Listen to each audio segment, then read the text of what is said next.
but then turning milder once again from Monday onwards. That's it from me. Bye-bye. Today, clouds overhead. Total zen within. Boxed Solar sponsors the weather on GB News. Thank you, Britain, for making us the fastest growing news website in the UK. We're truly humbled, and we couldn't have done it without you.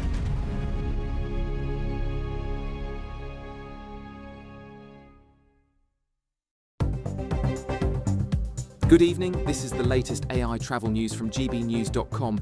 The M74 southbound at Junction 6 is restricted due to a collision. Proceed with caution. Significant delays are on the M67 eastbound between Junctions 3 and 4 due to a breakdown. Doncaster faces hour-long delays on the A1M northbound between Junctions 34 and 35. The A38 northbound in Staffordshire has a 20-minute delay. Expect a 30-minute delay on the M40 northbound between Junctions 11 and 12. The M3 eastbound in Hampshire has a 10-minute delay. And on the trains, disruptions are affecting Gatwick Express services. For more travel news, go to gbnews.com. We could be delivering the perfect Christmas to you this year. There's £30,000 in tax-free cash to make 2026 the best year yet. A further £10,000 cash to spend on gifts for all the family. There's £1,000 to spend in your favourite supermarket. And a festively themed GB News goodie bag. And we'll get it all to you in time for the big day. For a chance to win, text WIN to 63225. One entry costs £2.50 plus one standard network rate message. Or text bonus to 63225. 5 entries cost £5 plus one standard network rate message. Go to gbnews.com/win. Entries start at £2.50. Call 0903 686 3232. Calls cost £2.50 plus your network access charge. Or post your name and number to GB17 PO Box 8690 Derby DE1 9TT. UK only. Entrance must be 18 or over. Lines close at 4 p.m. on the 28th of November. Please check the closing time if listening or watching on demand. Good luck. Bold. They are under no illusion. Ray. Are you a human trafficker? Boundless. I've had enough of the nonsense, and I'm not afraid to say it.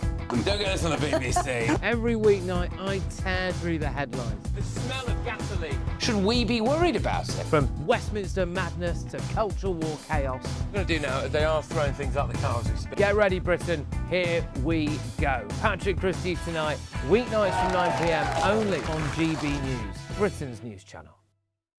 Hi, I'm Michelle Dewberry, and my show is your opportunity to cut through all the noise and dive in headfirst to some robust debates. Ideas clash. Situation, isn't it? No, because the failure is you're deliberately avoiding my point. Nothing's held back. And if you think this is the end of it, wait for more. And we do not shy away from the difficult stuff. Sometimes I want to shake people and say, if only you understood. So join me on Dewbs and Co weeknights at 6 p.m. only on GB News, Britain's news channel.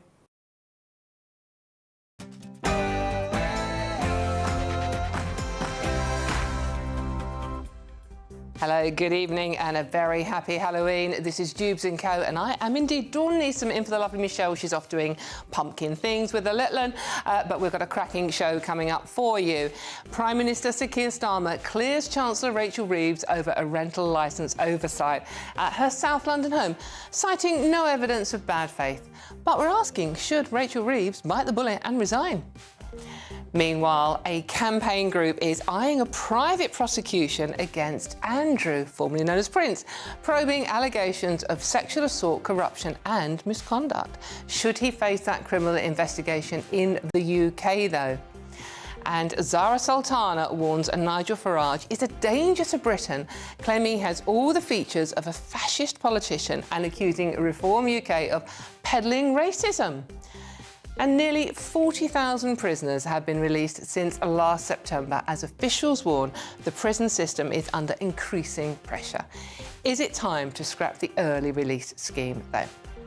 Meanwhile, Americans spend billions on sweets, costumes and decorations. Over half of Brits wouldn't even carve a... What are you doing, people? You wouldn't even carve a pumpkin? Has the UK become too Americanised when it comes to Halloween?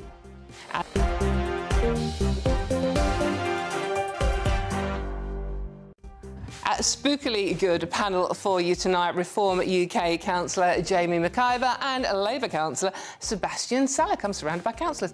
But first, let's get the latest news headlines with Katie Bowen.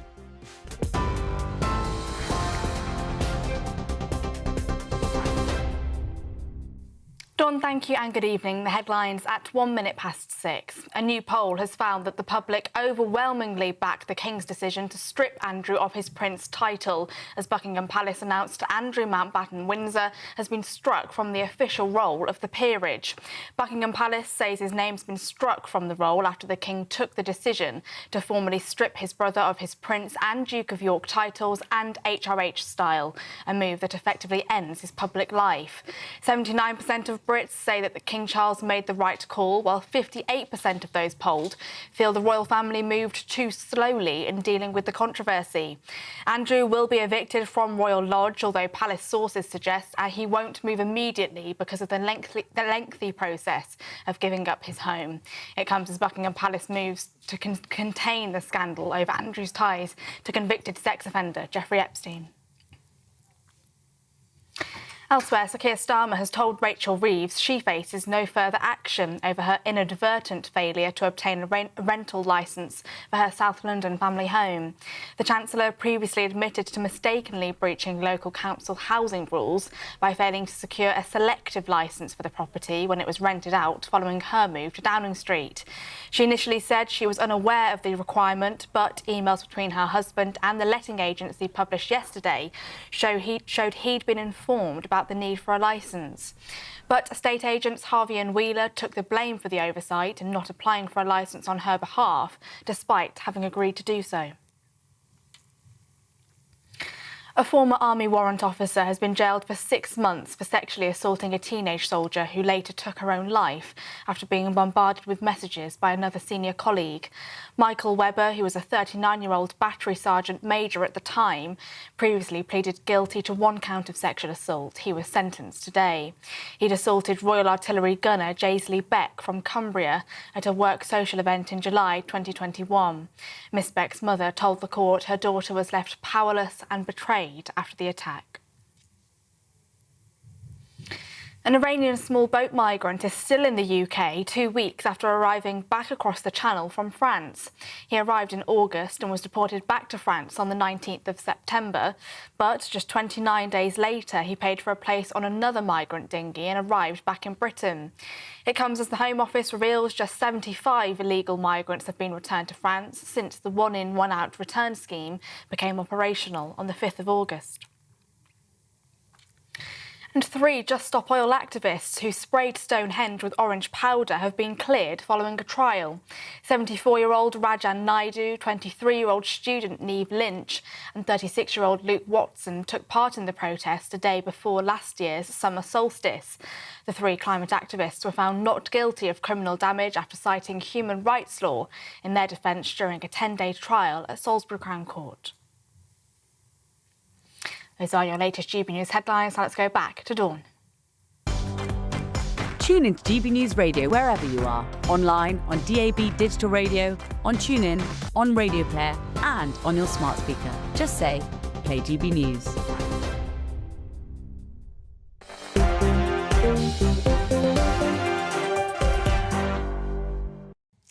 Hello, there you are. Welcome to Dewbs and Co with me, Dawn Nisa. I hope you're having a very spooktacular Halloween evening. As you might have noticed from my table display here, it is indeed Halloween. So I hope you're having a good one out there.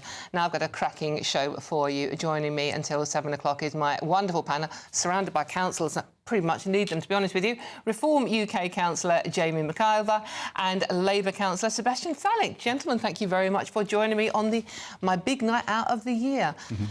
Broomsticks parked outside, don't worry. Now, this show is not all about me waffling on about Halloween. It is about you and your views. So get in touch, gbnews.com/your say, and have a chat about all the stories we're covering. And indeed, what you're doing for Halloween, because I love it. Big night, as I said. Now, the main story we're covering is, of course, the one that one won't go away. Prime Minister Sir Keir Starmer says Chancellor Rachel Reeves will face no further action over what he called an inadvertent failure to obtain a rental licence for her South London home, coming after Reeves was accused of breaching housing law after moving into number 11 Downing Street last year. Starmer said emails show her husband was assured by estate agents that they would apply for the licence on his behalf. The agency has since apologised, blaming an employee's sudden resignation. Was this the right outcome? Should Rachel Reeves resign? Sebastian, I mean, she's on your side. Yeah. She's Labour, she's left. You're Labour, you're left. But this is all a bit... What's the word for it? Not good. It's an oversight, isn't it? It's a criminal offence. Sure, but I mean, look at what really happened. For me, this story died when the estate agent admitted fault. They came in, they apologised because they'd said, don't worry, we'll take care of this. And then the guy who'd said that the next day left his job. So it fell between the cracks within the estate agency. So you can kind of see if an estate agent tells you, don't worry, leave this with me, you can... Sebastian, if an estate agent tells me not to worry, I would so worry. They're up there with tabloid journalists and second-hand car salesmen. But they're providing a service, and when they say they're going to do something, you kind of assume they're going to do it. What do we think happened? She deliberately didn't do it. I don't know, but this woman's running the country. I would have thought she would actually be a little bit more in control of what's going on in her own home. So firstly, my understanding is it was her husband who was organising all of this, doing the I blame the husband, definitely. It's the easy way out. And she was busy becoming the Chancellor for the first time. This was all happening in July last year when Labour had come into power and she had to rent the house out because she was moving into number 11. So I can completely see how this just falls between the cracks, even if you're dealing with it in the domestic setting.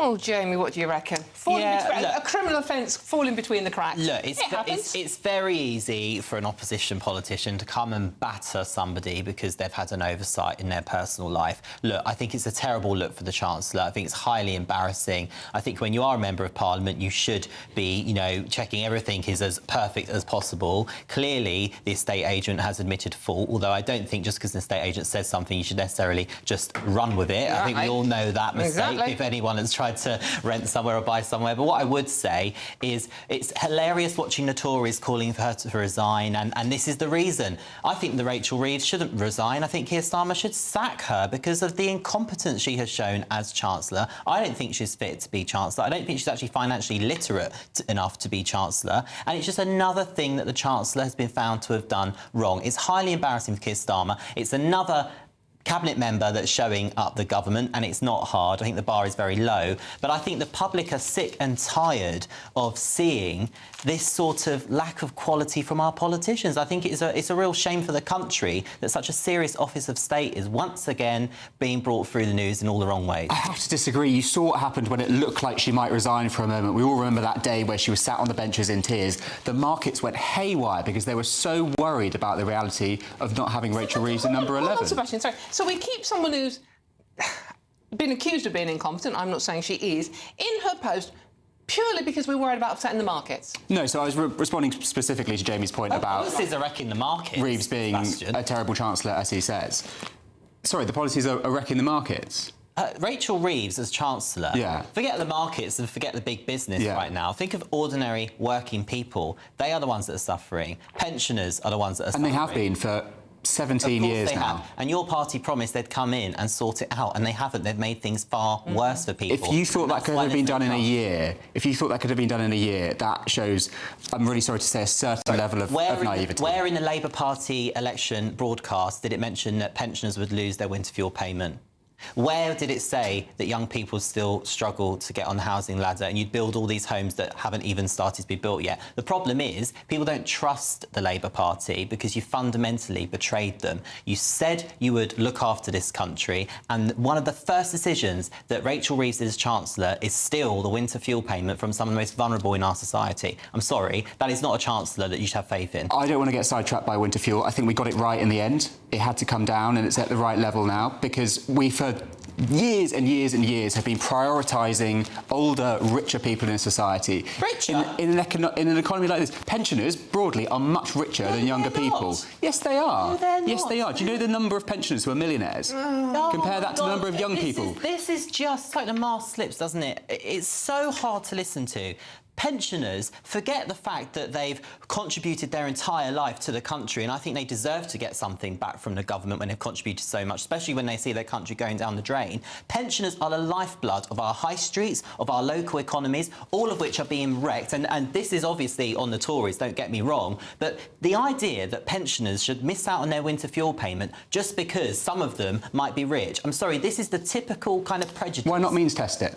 Well, irrelevant. No, perfectly relevant. Incredibly relevant. It's not relevant at all. Incredibly relevant. Why not means test it? Anybody that gets to... Answer my question. Why not means test it? I'll give you an answer. When they've worked their entire life and contributed to this country, not just financially, but socially too, I think it's a wonderful thing that as a society, through taxation, we're able to look after some of the oldest in our society. So if I'm a millionaire and I'm old, I should have my energy bills paid for. On property, just because somebody lives in £1 million house in London... I'm not saying... No, if I have £5 million in cash sitting on a pile here, you would give me another few £100 in up to that winter fuel. No. You're talking about government policy here. Yeah. You want to bring back winter fuel. So if I am a multi-millionaire and I happen to be old, you would give me more money.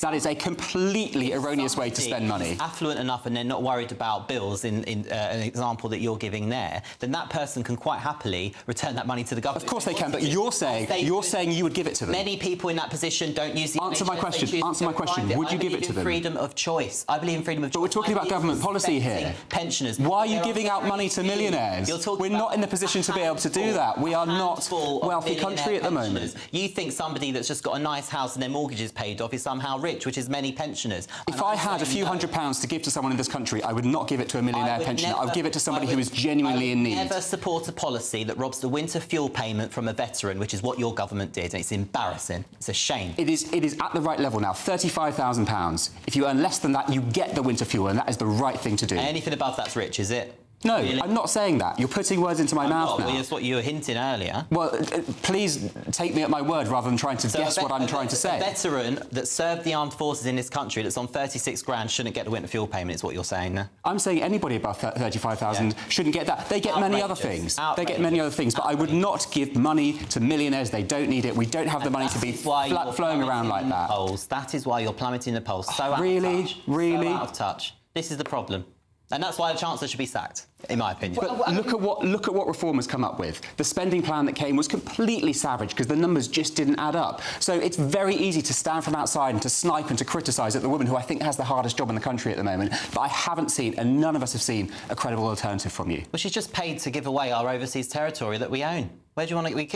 Where does that come from? I'm talking about reform economic policy. You're changing the topic. I can understand why you'd want to change the topic. I wouldn't want to talk about it either. I've done the winter fuel payment pretty well. I'm moving on to another chaos in the Chancellor's well, I'm trying to talk about reform policy here. You've come here to represent your party. I want to hear what you do on the economy. Well, I think you know exactly what we'll do with the economy. We'll actually make Britain thrive again and stop all of the people that are going to grow our economy from leaving the country. How? We would start by making sure that we actually get entrepreneurship on its feet again. How? Well, actually, unlike the Labour Party, we understand business. It's very straightforward. Give me policies, Jamie. You're talking in rhetoric. Your party is so good at that. We will stop overtaxing entrepreneurs that are trying to make a start. We would not make it impossible to employ people, which is what your party does. How? With your own policies. Frankly, we'd pretty much reverse anything that Labour You've not named me a single policy. You're talking in complete abstract terms. We are a government in waiting, and our policy announcements have been fantastic. The Brit card for a loan is a fantastic. Your policies have been savaged by economic journalists because they don't add up.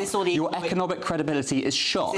Polling shows people don't trust you on the economy. Is this all the economic journalists that said that Brexit would be a disaster and it's been a fantastic thing for our country? You know, I'm not being funny, but I don't take any advice from those sorts of people. It's people who know how to add up, and they are coming back and saying that your numbers simply don't. Left-wing economic journalists like to write for The Guardian are not the people I look for advice. So let's get back on topic. Give me a policy. What's it going to be? Well, I think our Brit card is a fantastic one. It lifts some of the poorest people in our country out of poverty, and it helps ensure we attract the brightest and the best business people to invest in this country. That was one of our first policies that we announced. And you're right, we are a government in waiting, and you will see lots more economic policy come from us. Absolutely. And actually, you can just look at what we're doing on a local level. When you look at the way we're dealing with the local... Raising council tax by the maximum amount. No, after standing on a pledge to cut it, you are raising it. You are doing the polar opposite. We are rooting out the horrific waste and inefficiency. You haven't found any rate. Look at Kent. It's your flagship council. So why are you having to raise council tax. Millions has been So saved why in are you Kent. putting more of a burden on residents? As a councillor, you should know that the budgets aren't even set yet. So the idea that you can speculate on council tax is ridiculous. As a councillor, you should know that. The Cabinet Member for Education in Kent spoke to the Telegraph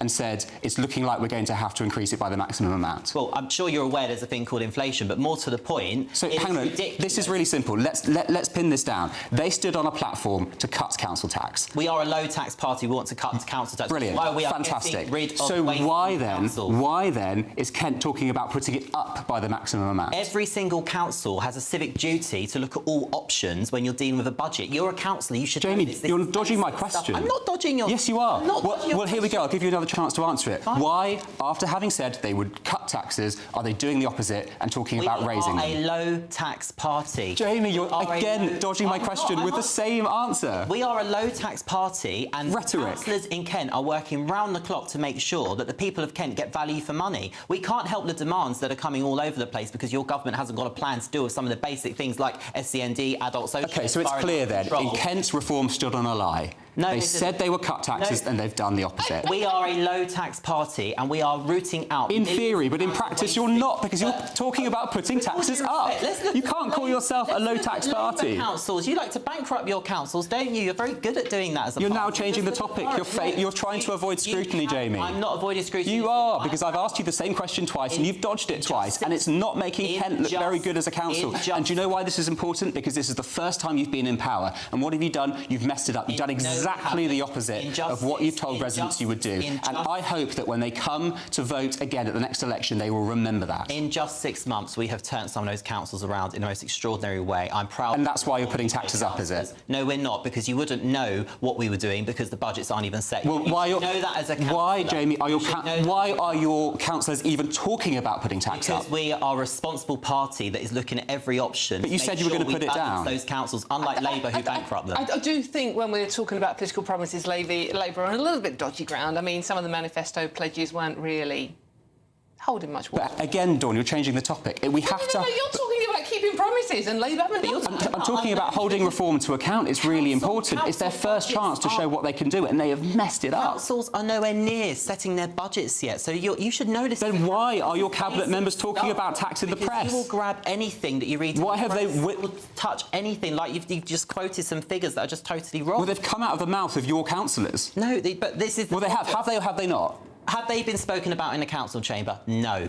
OK, gentlemen, I'm going to... It's irrelevant. I don't care whether they were written on a blackboard or communicated in semaphore. They've been said. Because no one believes Labour politicians. Right, anyways, we're going to have to move on to another subject here, which I'm sure you'll both agree... No, you won't. Of course you won't. But thank you very much for that. And obviously, you out there, let me know what you think. gbnews.com/your say.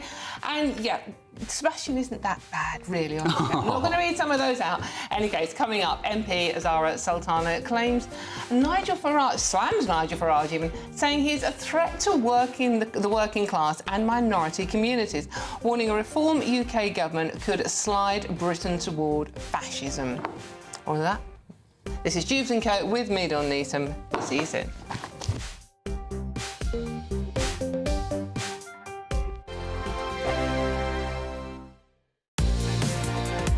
Mornings don't have to be tiresome, especially if you have the right company. Wake up to news as it happens, opinion and debate, and of course, a little bit of entertainment too. Because when the kettle's on, we're on. That's Breakfast on GB News, a show worth waking up for. Every morning from 6 a.m. Only on the People's Channel, Britain's news channel. We'll spread the news, you spread the word. From the school run to the home run, watch a new show for all of Britain. So he can say whatever he wants. A straight-talking show where all voices are heard. And, you know, when are we going to stop talking about smashing the gangs and actually do it? With the stories that matter from every part of our country. There's a bit of a crash landing there for your Chancellor. Bold, fearless and standing up for you. That's me, Martin Dawbney, 3 p.m. till 6 p.m, weekdays, here only on GB News. The People's Channel, Britain's news channel. Westminster's full of talk, but out here, it's the real world. Am I allowed to talk now? No, that's it. This is where it matters, real people and real lives. That's what politics is all about. In fact, has Trump made a good start? No. Straight answers, no spin, and just a couple of pints. How many fingers have I got up? About 10. So join me for Lee Anderson's Real World every Friday at 7 p.m. only on GB News. The People's Channel, Britain's news channel. You want to know what's really going on in the corridors of power? Labour don't know what to do with you half the time, and that makes you quite lethal in the chamber. Get behind the headlines with Chopper's Political Podcast. Join me, Christopher Hope, as I sit down with the great and the good of British politics. We'll see where this ruling takes us. These are the stories shaping our nation. Chopper's Political Podcast, available now on all platforms. Listen in and stay ahead. Decisions made in Washington aren't just shaping America, they're shaping Britain too. From migration to global security, from crime to health. Whatever happens in the White House today will be felt in your town or city tomorrow. That's why The Late Show is live from Washington, DC. Cutting through the politics to show you what it all means for Britain. The Late Show live every night at midnight. Only on GB News, Britain's news channel. Exciting news. Every Friday, my Patrick Christie's Tonight Show is going to have a twist to it. We're welcoming some special guests. You. That's right, on Fridays I'm going to be doing my show in front of a live studio audience because this show is about you and what you have to say. It's going to be the same big debates, same big topics, same big opinions. But every Friday night at 9 p.m, you are invited to come on down to Patrick Christie's Tonight to be a part of the action. Only on GB News, the People's Channel, Britain's news channel.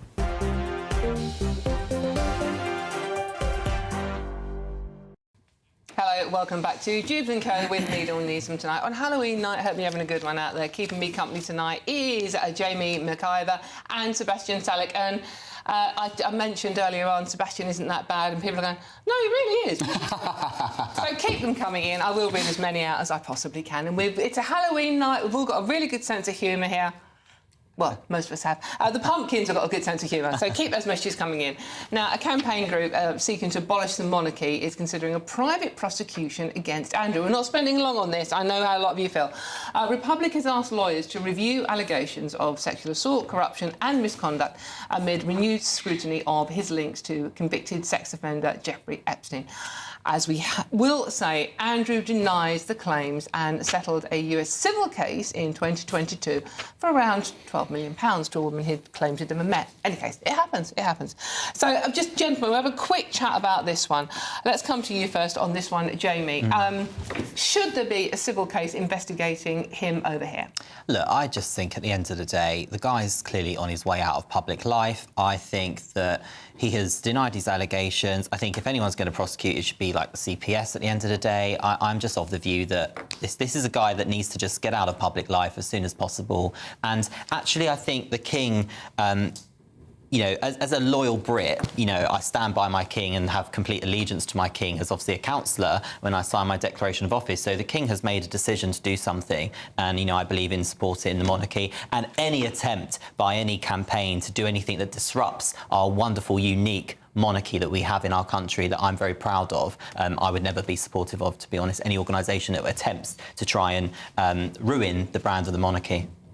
Well, Andrew's done a fairly good job himself of ruining the brand of the monarchy, it has to say, in my humble opinion. What do you make of it, Sebastian? Yeah, I mean, like most people, I'd like to see Andrew face justice. It's sad that civil case was settled in the US, which kind of put an end to it. If Republic wants to bring this, good luck to them. It's going to be expensive. It's going to be hard. These private prosecutions rarely succeed. So I'm not holding my breath, but just pleased to see that the King has come in. He's done the right thing. He's stripped him of almost everything now.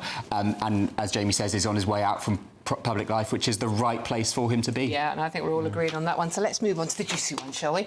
OK, now, Labour-turned-independent MP Zahra Sultana has described Nigel Farage as a danger with all the features of a fascist politician.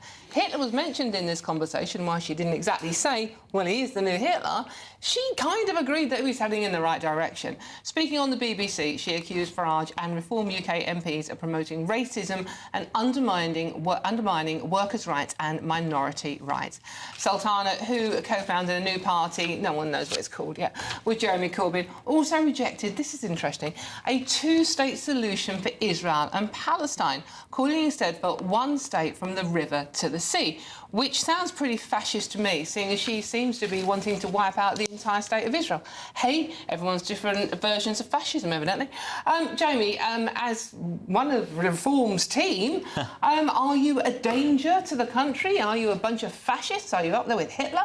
Of course we're not. And, you know, I just think the British people are just so sick and tired of hearing this sort of awful name-calling and actually nastiness. I mean, Zara Sultana's sort of person will probably say your pumpkin with a Union Jack flag is, you know, racist and far-right for having a flag coming out of it. Well, it's had its moments, to be fair to well, fair enough. But, you know, I think it's actually important when these awful names are thrown around, we actually bear in mind what they actually mean. You know, to be a fascist is to say that you don't believe in the democratic process. And actually, it's a bit rich, isn't it? Because Zara Sultana, a former Labour MP, it's this Labour government that cancelled elections this year and might cancel them next year. It's that intolerance to democracy. It's also the use of violence against political opponents, something that as Reform UK, obviously we do not support. In fact, I would say our councillors and our members of parliament on occasions find themselves victim to the far left. And as someone that has been peacefully protesting in Epping and have seen for myself the awful way in which the far left can treat us. And then, of course, there's that idea of the suppression of liberties, something that a fascist would be in support of. You know, Reform UK are the only party, I believe, that truly speak up for freedom of speech. We don't think people should be locked away for 2 to 3 years because of a tweet that they delete within half an hour. So I think it's actually fundamentally flawed, the argument.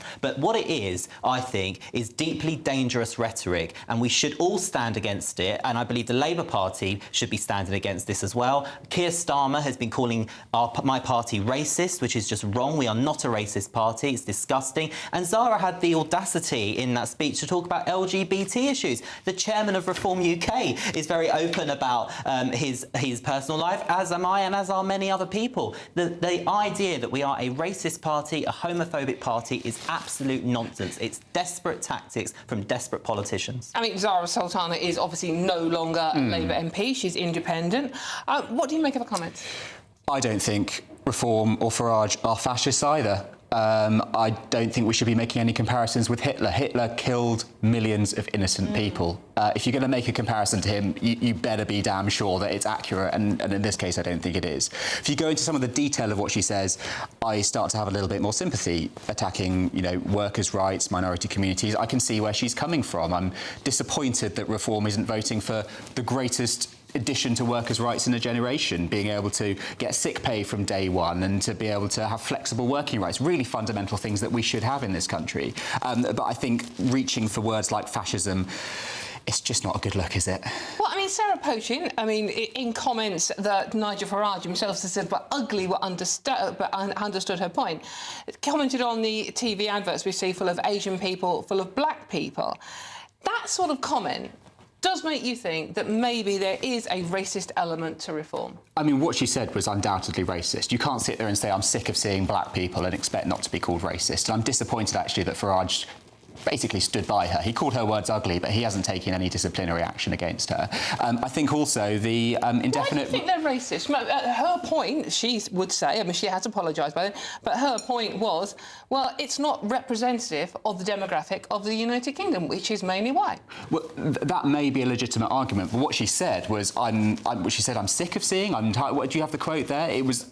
yeah, she said the adverts are full of Asian people, full of black people. And I don't like it, basically, she said, which that I think is racist. And, I mean, the other thing that really winds me up is the policy to deport people who live here legally, and that's the policy specifically that Starmer called racist. I don't think he called Farage or Reform racist. And I would agree with him. I do think that policy was racist. Do you think, Jamie, some of the things that some of the members of your party have said encourage people like Zara Sultana to form her opinion? Well, look, I think Nigel's right to describe what Sarah said was ugly. I mean, it's actually worth pointing out the entire length of that conversation and the wider discussion. I think that's been forgotten in this conversation. But look, Sarah's a very good friend of mine, and Sarah is not a racist person. So I have absolute support for how Nigel's handled this, because, as he said, it's the intent that matters. And we all know there was absolutely no bad intent with what Sarah said. But actually what Sarah is doing is capturing the feel of the British people, which is frustration when you see this over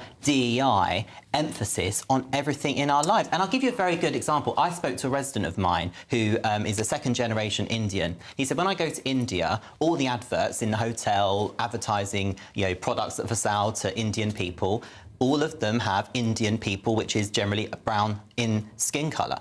And you don't see white people in those adverts because most people in India are Indian. And I think there's a point there. And I think that is the point that frustrates people. It's actually insulting to many people that are not white when they see this overplaying of different skin colours just for the sake of it. So it's like Reform have done within our councils. We've got rid of the woke DEI training that has been costing the taxpayer a fortune as well, by the way, because we believe as a party that you judge people on merit. It's got nothing to do with skin colour, nothing to do with your background. We judge people on merit. We believe in a meritocracy as a party. And people like Zara Sultana and others are, as I said, desperate politicians that will literally jump on anything and say anything to get a few retweets. And it's very sad. It's very depressing. I found the quote now. I'm going to read it out. She said, Sarah Pochin, "It drives me mad when I see adverts full of black people, full of Asian people." That's racist, isn't it, Jamie? Look, what she said, as Nigel said, and I agree with Nigel on this, it was very, very badly put, what she said. But was it a racist thing to say? It's ugly. Sarah Pochin is not a racist person. But was it a racist thing to say? Look, do you know what? I just think you're asking the wrong person here, because I know Sarah's not a racist person, and I genuinely do not think that what she said was deliberately intended to cause anybody offence. Yes or no? Very well. Yes or no? Very well. Was that a racist thing to say? Sarah Pochin is not a racist person. So No. I'm not asking you if she's a racist person. I'm asking you, was this a racist thing to say?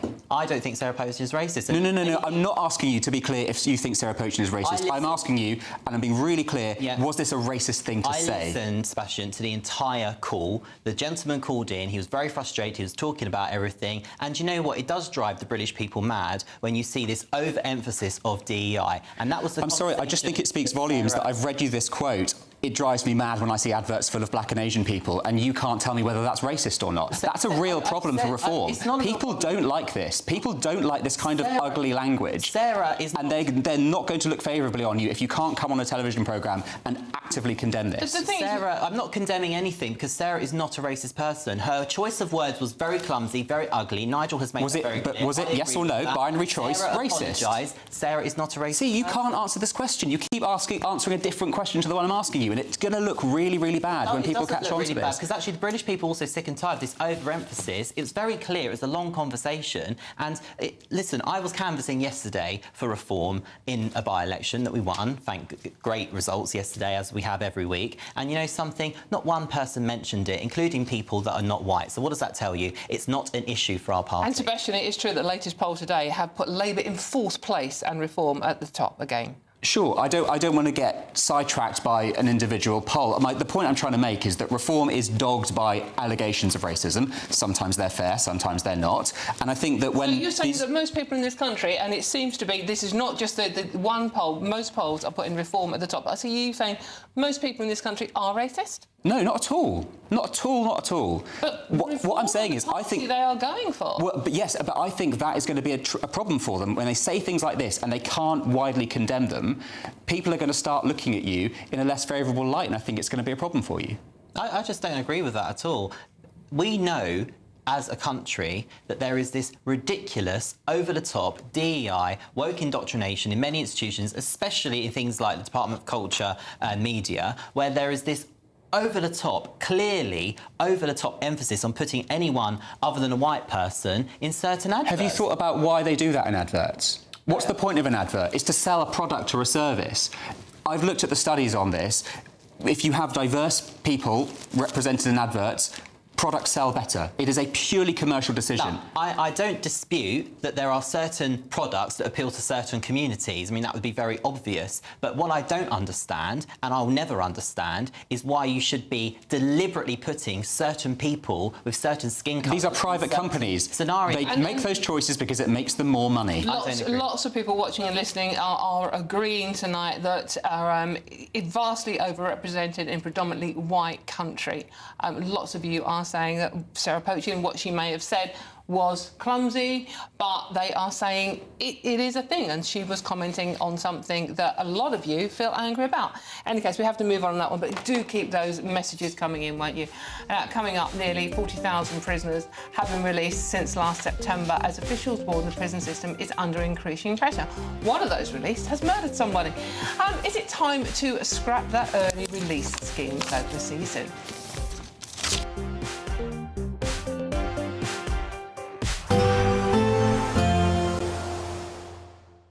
Ready to soak up that holiday sunshine?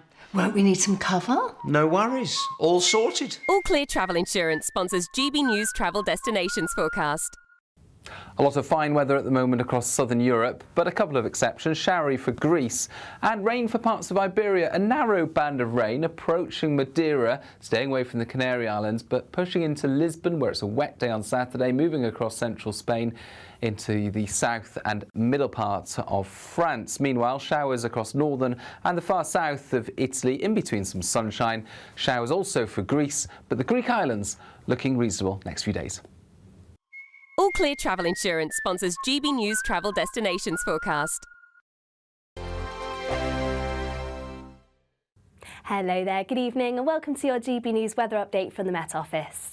The showers are set to continue over the weekend, but plenty of decent sunny spells in between, though it is going to remain rather breezy. And it's all thanks to low pressure, often situated to the north or northwest of the country, at times dragging in frontal systems, also plenty of isobars on that chart, so it is going to remain quite blustery. Some quite heavy downpours of rain at first across parts of Wales, southwest England. These will push northwards into parts of Scotland, northern England, also parts of East Anglia and southeast England. Some quite heavy downpours associated with these areas of rain, possibly even some hail and thunder and some very blustery winds too, but that does mean it should hold temperatures up, so a fairly mild night. Many towns and cities across the south remaining in the low double digits. Nevertheless, though, as we head towards the weekend, it's going to be a very unsettled start, particularly across Scotland. Heavy showers continuing, these merging into longer spells of rain. Still very blustery to start the day too. Perhaps a little brighter across Northern Ireland, though we can't rule out some showers around coastal areas. But many areas of the west across England and Wales will see these showers continue, perhaps a little brighter across parts of the southeast. Saturday, we will see quite a mix in conditions, but the longer spells of rain will eventually clear Scotland, so it will turn a little brighter, but once again we'll see a mix of showers as well, and still these could be heavy with some hail and thunder, and it's still going to be quite blustery, very blustery in fact around exposed coastal areas. Not feeling quite as mild as this afternoon, highs reaching around 15 degrees Celsius. Now for Sunday, once again, further showers, particularly across the southeast to start the day, and then more and more scooting into parts of Scotland as we progress through into Sunday. But you can see from the chart behind me, there's going to be a bit more sunshine around on Sunday, though once again, can't rule out some showers. Still fairly breezy, and that remains the theme as we head into next week, though things should start to feel that little bit milder. Thank you, Britain, for helping us reach 8 million followers across social media. Thank you for making us a part of your daily life.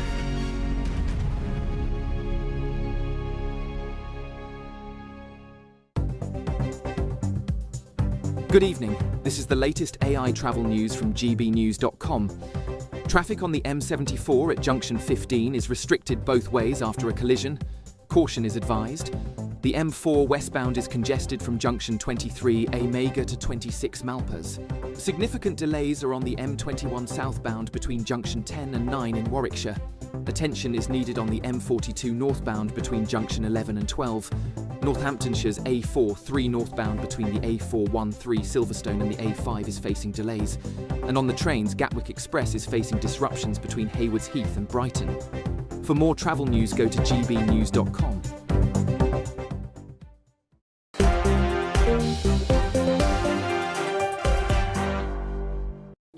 Welcome back to the Halloween edition of Dewbs and Co with me, Dawn Neeson, keeping me company from till 7 o'clock tonight. You know who they are, Jamie McIver and Sebastian Salek. They are still here, they're still roaring, but they haven't killed one another yet, which would work. But, because it's kind of Halloween and, you know, we do like a little blood on Halloween, don't we? But that's not happening now. OK, government figures show that nearly 40,000 prisoners in England and Wales have been released since the early scheme began. Eligible inmates can serve 40% of their sentence rather than half. Prison officials have raised concerns that high workloads and rapid inmate turnover are placing enormous pressure on the system. This comes today. We have heard some reports that a man released under this scheme has been charged with murder. We can't go into that case at the moment, but that is what the report, and that's why we're discussing this story again. I know we have done it in the past. But is it time? That individual was freed as part of measures to reduce prison overcrowding. As I said, is alleged to have committed a serious offence. But we are asking, is it time now to really think again about this early release scheme? As far as we are aware, somebody has lost their life because someone was released on this scheme. Sebastian, time to stop it. We don't know who we're letting out and what they're going to get up to. I think we can tackle this problem from both ends. So the issue is prisons are overcrowded because they've not been invested in for years and years and years and years.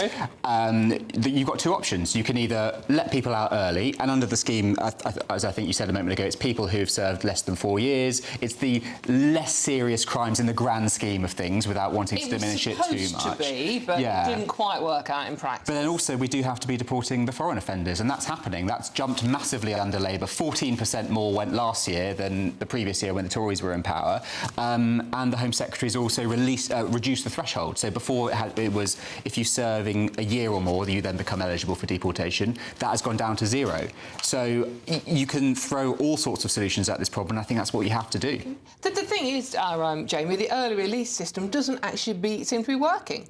I mean, sort of like there are still, you know, the early release prison population is still rising. It's back at 98% capacity, so that didn't even work in the first place. Well, anyone that thinks that you have a really good, strong justice system by having people convicted of crimes, sentenced, and then have early release, it's almost like a reward, I think. It's like you're lucky to get out early, and I think of the victims all the time when you hear about these stories. How would you feel as a victim if you're the person that caused you living hell, and maybe for the rest of your life, is then walking the streets earlier than what often can be lenient sentences anyway? But I think in terms of the specifics of what we've discussed today, I think irrelevant of what the crime is that somebody goes in for, I think they should serve their full term. I really do. I think it's wrong. I think it's an insult to justice if we release people early. And it's absolutely right that we should be deporting all those foreign criminals that are in our prisons. About 10,000. But over 10,000, yeah, exactly. That should free up space. And also, what we have to look at, I think there's a big inequality, Dawn. There's a lot more space in female prisons than there are men's ones. And I'm concerned everyone should be equal in the eyes of the law.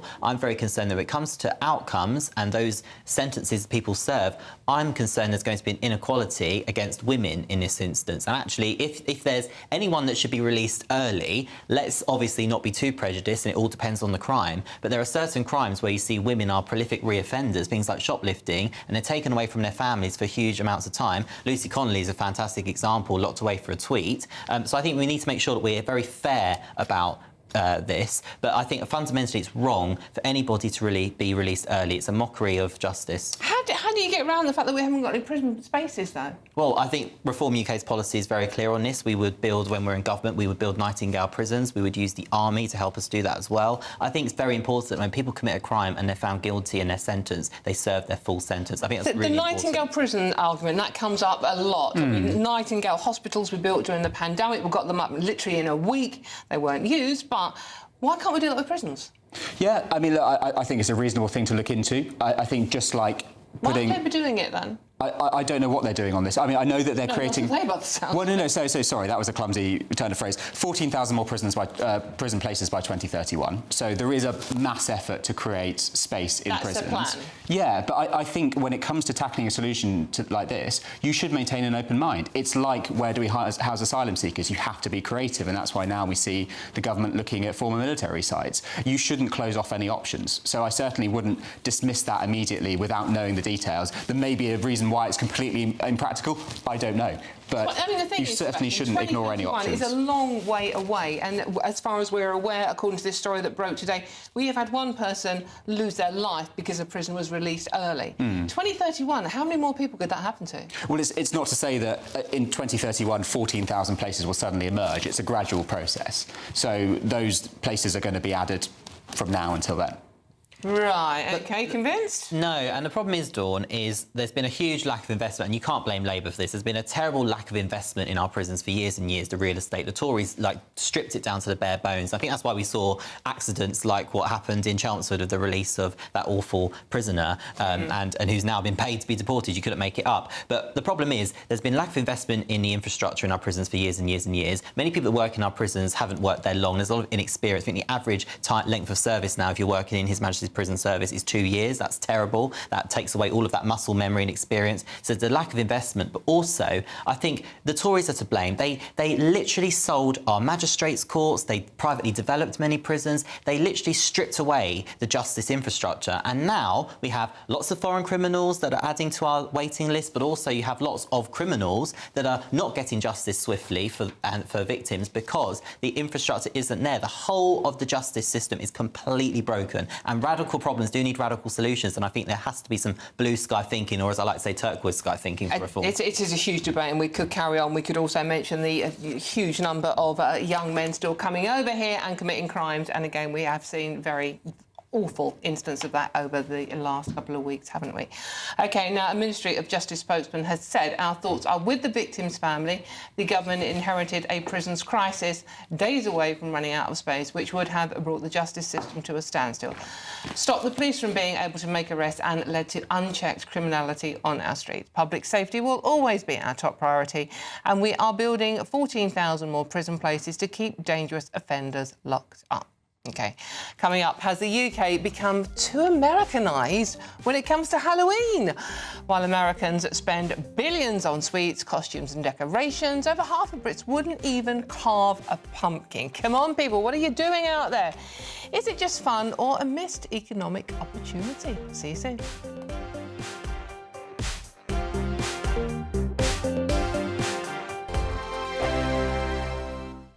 I'm Michelle Dewberry, this is Dewbs and Co with you. Hello everyone, Patrick Christie is here to GB News, Britain's news channel.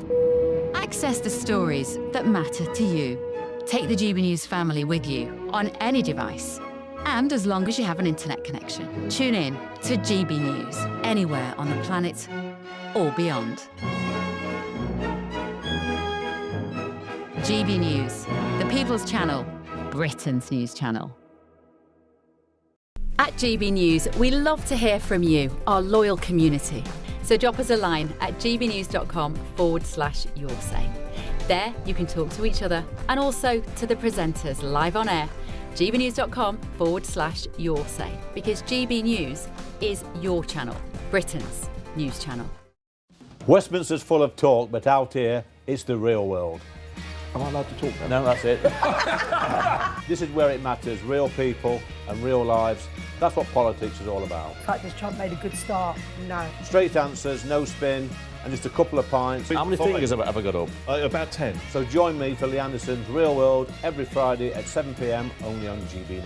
The People's Channel, Britain's news channel.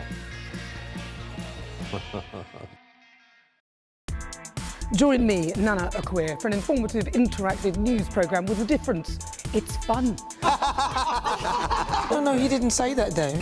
I'm so surprised. I think there's an element of truth to that. Join me from 3 p.m. every weekend, only on GB News, Britain's news channel. Mornings don't have to be tiresome, especially if you have the right company.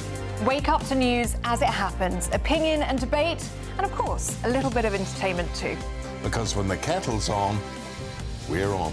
That's Breakfast on GB News, a show worth waking up for. Every morning from 6 a.m. Only on the People's Channel, Britain's news channel. We'll spread the news, you spread the word. Britain was once the envy of the world. But look around. A nation that no longer knows what it is or where it's going. A country that's broken. How do we fix Britain? How do we bring it back? Friday night with Matt Goodwin at 8 p.m. only on GB News. Decisions made in Washington aren't just shaping America, they're shaping Britain too. From migration to global security, from crime to health. Whatever happens in the White House today will be felt in your town or city tomorrow. That's why The Late Show is live from Washington, D.C. Cutting through the politics to show you what it all means for Britain. The Late Show live every night at midnight. Only on GB News, Britain's news channel.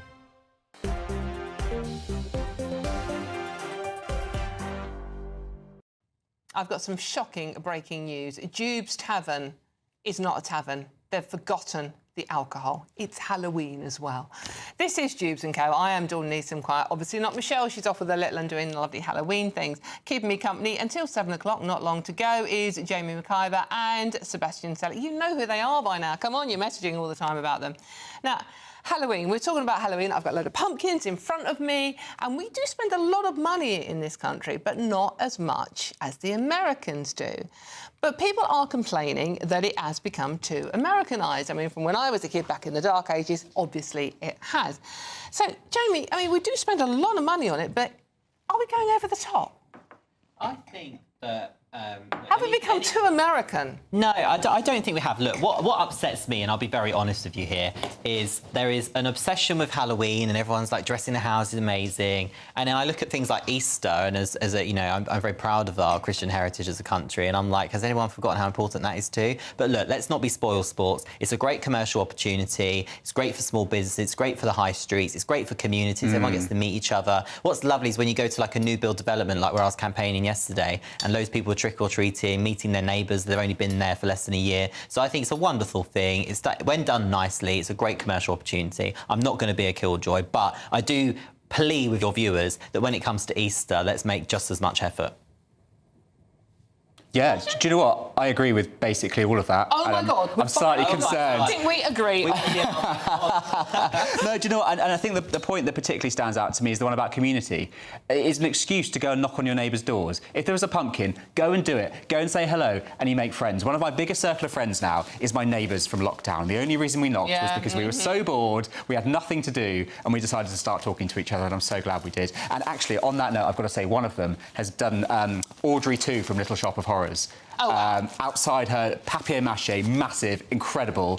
The effort some people go to is remarkable. I'm so impressed. Do you know how much we actually spend on Halloween in this country? Go on. Go on, have a guess. I don't know, but what I do know is those enormous spider webs with big spiders on are literally everywhere. Someone is coining it in with that. Yeah, I didn't think of that one. I wish I had. £779 million a year in this country on Halloween, and it's increasing. Yeah, you do notice every year it's more and more and more. But I mean, so what are you doing tonight then? You're not doing a pumpkin. Well, I did my Halloween last night, which is why I'm having an orange juice rather than anything else. But it was good fun. And do you know what? I made a pumpkin cake as well, which is an old it's an old Blue Peter recipe. It stood the test of time. OK, I love that. Basically off CFAX, but yeah, no, I'd like to mark the occasion. I think also as you're going into winter, the clocks have gone back. It's dark. It's miserable. You've got to do something to break it all up, haven't you? And it's a really nicely timed festival. How about you, Jamie? What are you up to tonight? Look, I work in politics, so every day's a nightmare like Halloween. but I am going. I'm rushing to see my gorgeous family, and I'm going to try and make it in time for some trick or treating. That's a very good idea. But the Americans do it better. But should we just rein it in a little bit? I mean, you know, there's a lot. It is very expensive. We're in a cost of living crisis, as no doubt both of you would point out. And there's a lot of pressure now to do the full Monty, to have the pumpkins, to have the fancy dress outfits.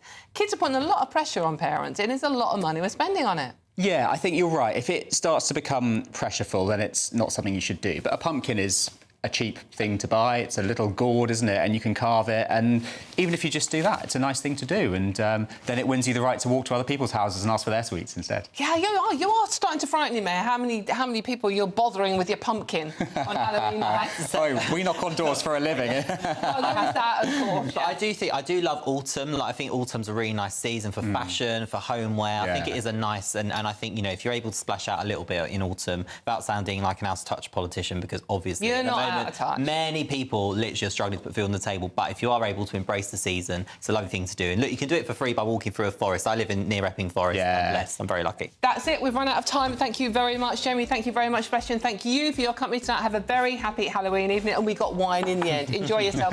Lee Anderson up next. Cheers. Cheers.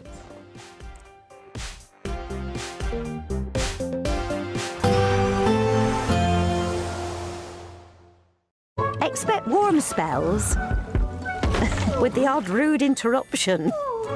Boxed Boilers sponsors the weather on GB News.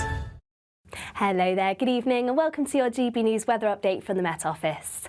The showers are set to continue over the weekend, but plenty of decent sunny spells in between, though it is going to remain rather breezy. And it's all thanks to low pressure, often situated to the north or northwest of the country, at times dragging in frontal systems, also plenty of isobars on that chart, so it is going to remain quite blustery.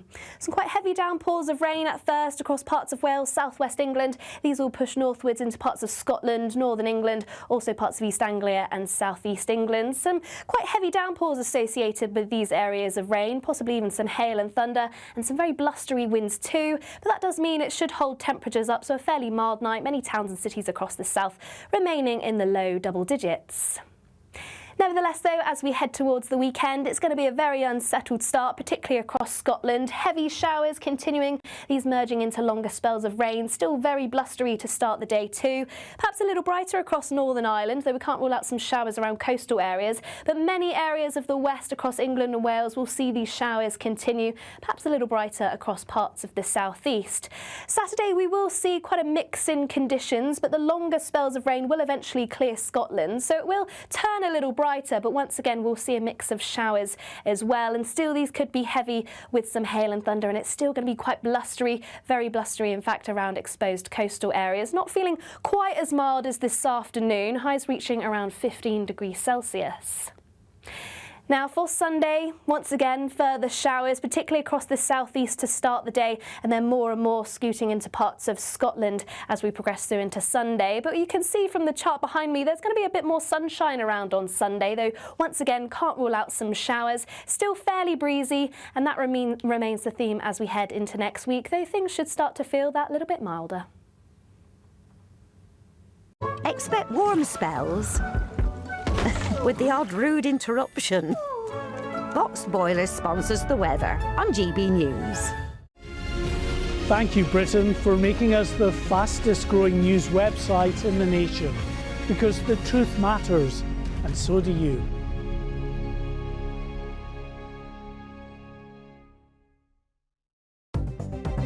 Good evening. This is the latest AI travel news from GBNews.com. The M74 is congested at junction 15 in both directions due to a collision. On the A19 in Middlesbrough, a crash on the southbound entry slip has led to lane closures. In Lancashire, the M6 northbound between junctions 31 and 32 has one lane closed for a medical emergency. Motorists on the A38 northbound in Staffordshire face delays averaging 20 minutes. In Leicestershire, the M1 northbound at junction 23 has two lanes closed. And on the trains, Avanti West Coast services are disrupted between Lockerbie and Carlisle. For more travel news, go to gbnews.com. We're giving you the chance to win your entire Christmas this year paid for by us. First, we'll give you an incredible £30,000 in tax-free cash. Then we'll give you a further £10,000 cash to spend on all your Christmas presents, even the tree. Christmas lunch, that's on us too, with £1,000 in shopping vouchers to spend at your favourite supermarket. Finally, a GB News Christmas goodie bag. For a chance to win, text WIN to 63225. One entry costs £2.50 plus one standard network rate message, or text BONUS to 63225. 5 entries cost £5 plus one standard network rate message. Go to gbnews.com/win. Entries start at £2.50. Call 0903 686 3232. Calls cost £2.50 plus your network access charge, or post your name and number to GB17 PO Box 8690 Derby DE1 9TT. UK only. Entrance must be 18 or over. Lines close at 4 p.m. on the 28th of November. Please check the closing time if listening or watching on demand. 5 hosts, 5 opinions, 5 fearless debates, 5 unfiltered takes on the day's news. 5 reasons not to be anywhere else on Saturday night. This is the Saturday 5. You got me. You got me good there. Britain's biggest Saturday night TV show. It's not a bad brand. Yeah. Uncensored. Very, very racy tonight. On the unpredictable. What did she say? Can you translate it for us? And always entertaining. And how can a country go from being led by William Wallace Saturday nights from 6 p.m. only on GB News, the People's Channel. Britain's news channel. You're going to want to stay tuned, trust me. the GB newsroom, we bring you the news as it happens. With our team of dedicated journalists across the UK. We're ready to keep you up to date with what's happening every half an hour, every single day.